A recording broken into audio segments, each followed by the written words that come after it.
Prédication du dimanche de Pâques de l'année B. La pierre qui ferme le tombeau a été roulée et les deux femmes se penchent. Le tombeau est vide.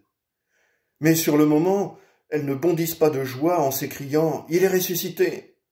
Ce qu'elles constatent, en effet, l'essor du connu et du prévisible. Pour elles, tout était fini. Elles allaient embaumer Jésus et sceller ainsi l'irrémédiable, le définitif. Elles ne sont ni confortées, ni étonnées, ni indignées, ni motivées, elles sont épouvantées.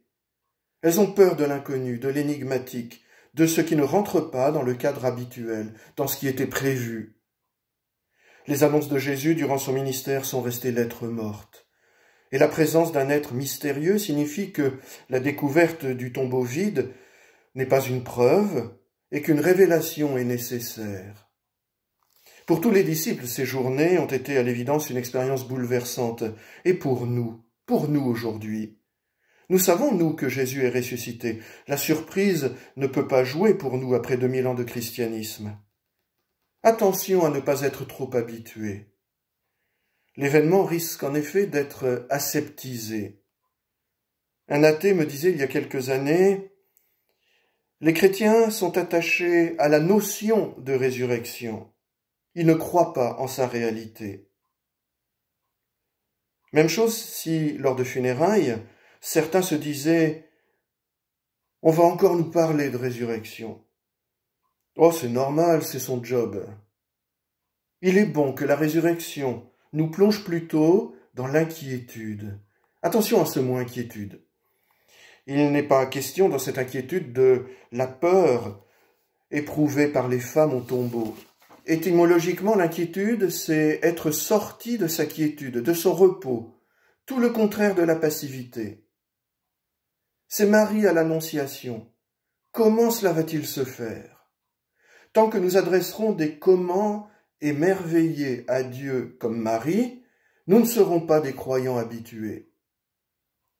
Hélas, la passivité peut être tenace.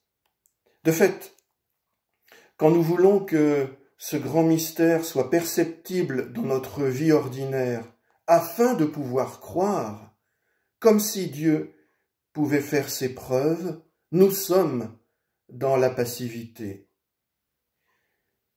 Oui, il faut d'abord accepter une chose, ce ne sont pas les repérages, les signes du Christ ressuscité dans nos vies qui créent la foi, c'est d'abord la foi qui donne le discernement sur la présence du ressuscité dans nos vies.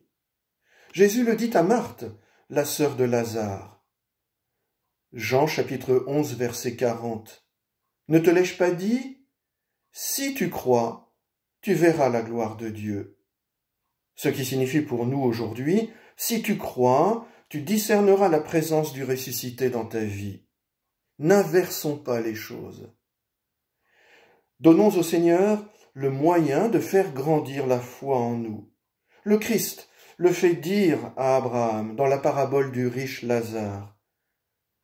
Luc, chapitre 16, verset 31.